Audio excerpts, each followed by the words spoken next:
आपल्या शाळेच्या प्रिन्सिपल सरांनी आपल्याला थोडासा वेळ दिलेला आहे. माझी सहशिक्षक व माझ्या शिक्षिका व माझे छोटे बालगोपाळ, मी तुमची आजी आहे आणि सरांची मॅडमची आई आहे. माझं नाव आहे कृष्णाई संभाजी इंगळे, गाव सातेगाव, तालुका पालम, जिल्हा परभणी. कार्यक्रमाचं औचित्य आहे बेटी बचाव, सर्वात अधिक शिक्षण, विद्यार्थ्याचा सर्वांगीण विकास कसा झाला पाहिजे. अरे प्रत्येकाला वाटतं मुलगा वंशांचा दिवा, मुलगी पण वंशांची पणती आहे. मुलीचे 50% हक्क आहेत, 50% आरक्षण आहे, गली ते दिल्लीपर्यंत राज्य आहे, सर्व काही सुविधा आहेत. मुलगी कमी सुद्धा आहे. प्रत्येकाला आपण अभ्यास कमी पडतो, टीव्ही आणि मोबाईल सुधरून देत नाही.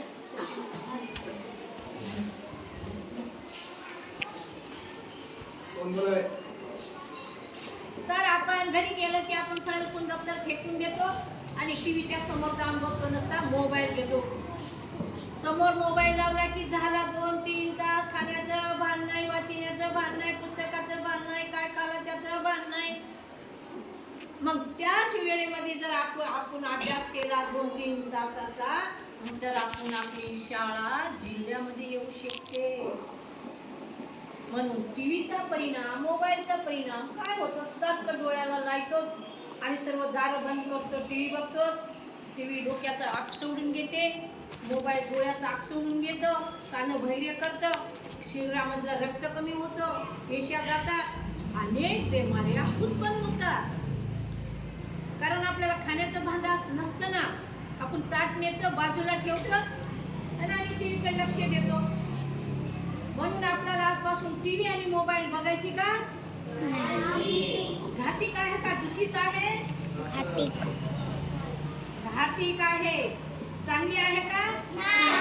मोबाईल कोणी जवळ धरायचाच नाही. छोट्या छोट्या लेकराला खूप आवड असती, घरी गेले की आईचा मोबाईल बघायचा म्हणतात. म्हणून छोट्या छोट्या लेकरांनी कोणीच मोबाईल आजपासून बघायचा नाही. बघायचा का? बघायची का? मग आता दुसरी घटना आपण काय करतो, सकाळी उठलं की आपण आई म्हणते सकाळी 7ला शाळा आहे, उठा उठा. आपण काय म्हणतो, टीव्ही वाजायला उठत नाही, अंगातलं आळस काढून टाकत नाही. म्हणून त्याला काम ते करतं. टीव्ही वाजतं, ऊन लागतं, पाऊस लागतो, मग आपले काम आपण काहीच करत नाही, उठतच नाही. आता आजपासून आपल्याला गट करायचे. एकीला 2 जणी, दोघीला 3 जणी, 4 जणी, कोणाच्या घरी जागा असते त्याच्या घरी आपल्याला उद्या त्यालाच काम द्या. उद्या सर आमच्या 4चा गट झालेला आहे, तिच्या घरी आम्हाला बसायचं. त्याची आजी आजोबा होतात, आपल्या घरी कशाला, दुसऱ्या आठवड्यामध्ये दुसरीच्या घरी, तिसऱ्या आठवड्यामध्ये तिसऱ्याच्या घरी. मुलाने बी मुलीने बी 4 मुली असतात, 5 असतात. एकटा मुलगा किंवा एकटी मुलगी बसू शकत नाही. डोळे झोपीचा म्हणतात, कोण जाण्या देतं, कोण काहीतरी काम म्हणतात. म्हणून आपण गटाने अभ्यास करायचा. म्हणून छोटेपणीच तुमची ही शाळा भक्कम आहे. चिखलाचे गोळे आणून सोडलेले सर घडवतात आणि मोठ्या शाळेला काढून देतात. म्हणून हेच महत्व आहे शिकण्याचं. शिकाल तर शिकाल, टिकाल तर टिकाल, मुकाल तर मुकाल. हेच तुमचं छोटंसं वैगट आहे. आता दुसऱ्या प्रश्न, आपल्याला सकाळी चहा, ब्रेड, बिस्किट एक घाणेरडं आहे. एवढंसं खाल्लं तर एवढं मोठं पोटात घेऊन बसतो, पोट दुबार धरतं, रक्तवाढीच आपल्या पोटात जात नाही.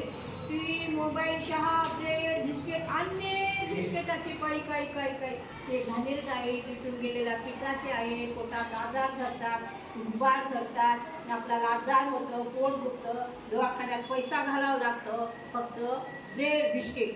आता आपला इंट्रो झाला की कोण्या दुकानाला चिप्स घे, हे घे, ते घे, चिंगम घे, काय घे. कोण्या तरी मुलाच्या चिंगम पोटामध्ये जाऊन बसलं तर 2 लाख रुपये लागले काढण्यासाठी. चिंगम जर घाटे फेकून आपला पूर्वी आवडतं.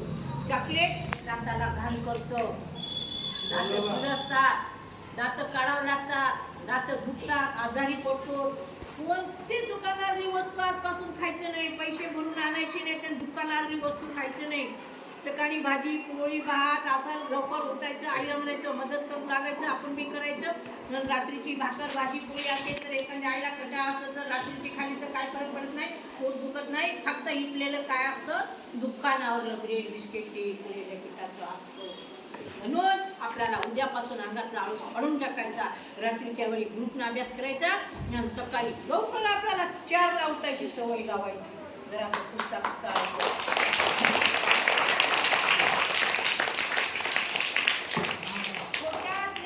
शाळा असली तरी जरी लेकरं तिथे बोर्डाला लागले पण त्यांना तरी शाळा मोठीच्या मोठी आपल्या जिल्ह्यात येऊ शकते. कार्य तुमच्यावर आहे.